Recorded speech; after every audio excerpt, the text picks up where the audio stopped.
Assalamu alaikum. My name is Muhammad Danish Asif. Today we will going to discuss about avian reproductive system. तो reproductive system को हम दो तरह से categorise करते हैं, एक फीमेल reproductive system और एक मेल reproductive system. अब इनकी अपनी इम्पोर्टेंस है, मेल और फीमेल reproductive system की. अगर हम बात करें मेल reproductive system की, उसके अंदर मेनली जो हमने पढ़ना है वो ये है कि वो उसका जो एक्सपेक्ट देखना है हमने एज अ ब्रीडर फॉर्म, उसके रिलेटेड हमने वो चीज़ें देखी. ठीक है. अब पोल्ट्री सेक्टर में ये ब्रीडर फॉर्म्स हैं, वो उसमें मोस्टली ये चीज़ें मेल को यूज़ किया जाता है ताकि उसको फर्टिलाइज एग उससे प्रोवाइड किए जा सके. अब इसमें क्या होता है कि जो मेल रिप्रोडक्टिव सिस्टम के बारे में हम बात करें तो टेस्टिकल्स के बारे में हम बात करते हैं, जो कि इनके एब्डोमेन के अंदर मौजूद होते हैं. ठीक है. और इनके जो ड्यूरिंग सीजन जो इनके टेस्टिकल्स का जो साइज़ होता है वो जस्ट लाइक प्राइमेट जिस तरह होते हैं उनके साइज़ के बराबर हो जाते हैं.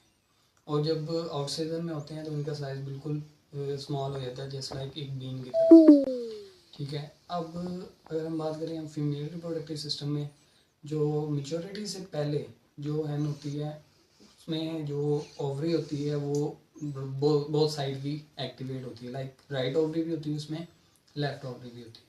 लेकिन जब वो आफ्टर मेच्योरिटी इसमें क्या होता है कि जो राइट साइड की है वो रिग्रेस हो जाती है और जो लेफ्ट साइड की ओवरी है वो क्या है, फंक्शनल हो जाती है. अब ओवरी के ऊपर ना मौजूद होते हैं मल्टीपल ओसाइट, जिसको हम एक बंच या क्लस्टर भी कह सकते हैं, उसकी फॉर्म में होते हैं. अब उसके बाद मेल फीमेल रिप्रोडक्टिव सिस्टम के अंदर जो एक मेजर जो पार्ट है वो है ओविडक्ट का. अब ओविडक्ट में ना फर्दर पार्ट्स हैं उसके, infundibulum, magnum, isthmus, uterus and then जो लास्ट में आता है क्लाइका और वेंट आता है. ठीक है. अब इसमें बेसिकली होना क्या है, फीमेल रिप्रोडक्टिव सिस्टम में हमने ये पढ़ना है कि जो लेयर होती हैं उसने हमें क्या प्रोवाइड करने हैं, वो एग्स प्रोवाइड करने हैं. ठीक है. अब जो एग प्रोवाइड करने हैं वो उनकी फॉर्मेशन के रिलेटेड हमने पढ़ना है, आगे क्या है मुझे. ठीक है. वो होता है ओविडक्ट में उसकी ओवरऑल फॉर्मेशन होती है एग की. एग फॉर्मेशन जो होती है ऑलमोस्ट 24 आवर लगते हैं उसको एक मुकम्मल एक एग को बनने में.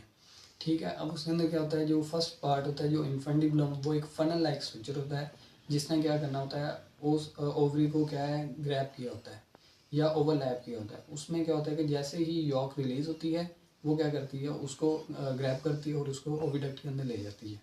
ठीक है. अब इन्फेंडिबुलम जो पार्ट है उस हिस्से में उसने 18 मिनट के लिए या 20 मिनट के लिए वहाँ पे रुकना होता है योग में.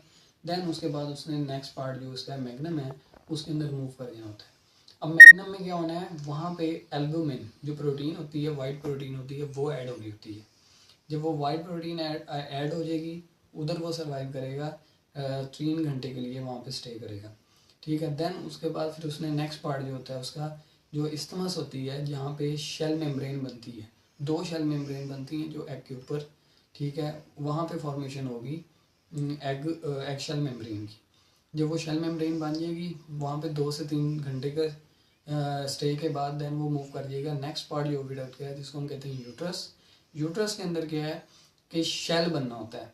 जो एग के ऊपर हमें शेल मिलता है ना, जो हार्ड कवरिंग होती है वो यूट्रस में ही बनती है और यूट्रस को हम शेल ग्लैंड के नाम से भी जानते हैं. ठीक है.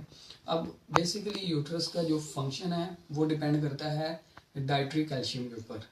हम नॉर्मली जो कैल्शियम प्रोवाइड करते हैं ना लेयर को, ठीक है, वो 1% करते हैं. लेकिन ड्यूरिंग लेइंग फेज जब उसने अंडे देने स्टार्ट करने होते हैं तो उसकी जो रिक्वायरमेंट होती है वो अप टू 5% तक चली जाती है. क्या है, बेसिकली उसमें शेल फॉर्मेशन ज़रूरी है.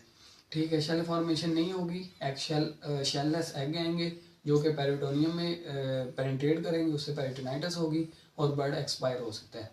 ठीक है. इसलिए इसका फंक्शन भी बहुत ज़रूरी है. तो इस हिस्से में ऑलमोस्ट जो स्टे करना होता है एग ने, वो ऑलमोस्ट करना होता है 18 आवर के लिए. ठीक है.